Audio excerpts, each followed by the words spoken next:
सुनिए, श्रीमद् भगवद गीता अध्याय 2 श्लोक 34 और 35।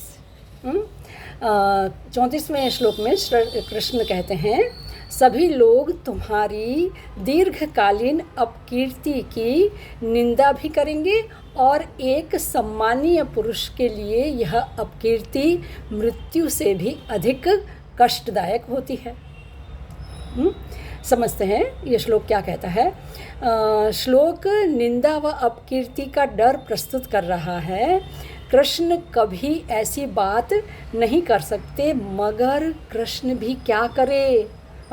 उनका तो एक ही उद्देश्य है, एक ही हेतु है कि अर्जुन को इस धर्म युद्ध के लिए तैयार करना। तो वे कर रहे हैं कि तो अब वो क्या कह रहे हैं कि अपकीर्ति तो एक सम्मानीय व्यक्ति के लिए मृत्यु से भी अधिक पीड़ादायी होती है। अर्जुन, यहाँ हमें स्वयं से ही ये प्रश्न करना होगा कि कृष्ण जैसे गुरु अपने शिष्य को किस प्रकार से पटा रहे हैं। एक प्रकार से उनको किसी भी ये किन प्रकार पटा रहे हैं कि भाई तू मान जा और युद्ध कर, अपना कर्तव्य कर्म कर। कृष्ण की कठिनाइयाँ तो देखिए।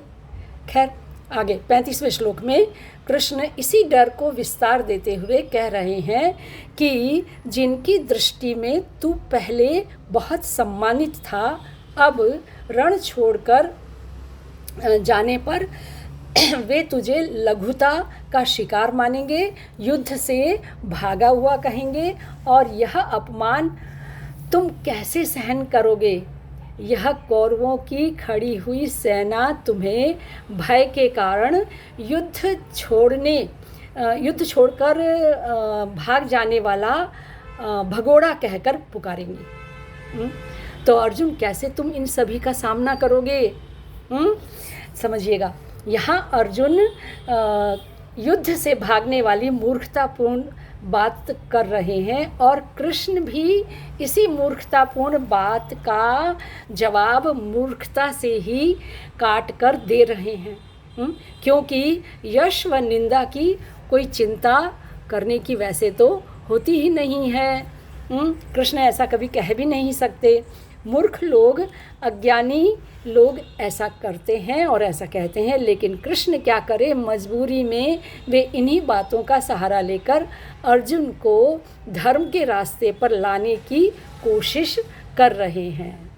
दूसरे शब्दों में कहें तो कृष्ण कह रहे हैं कि आध्यात्म या धर्म कभी भी पलायन या संसार छोड़ने की बात ही नहीं करता, वरन संसार में अकल्याणकारियों को तोड़ने के लिए, उनको हटाने के लिए संसार का सही व सार्थक उपयोग करने की बात करता है।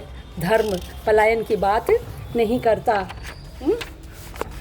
आगे, इस संसार रूपी बंधनों से ही तो युद्ध करना है अर्जुन।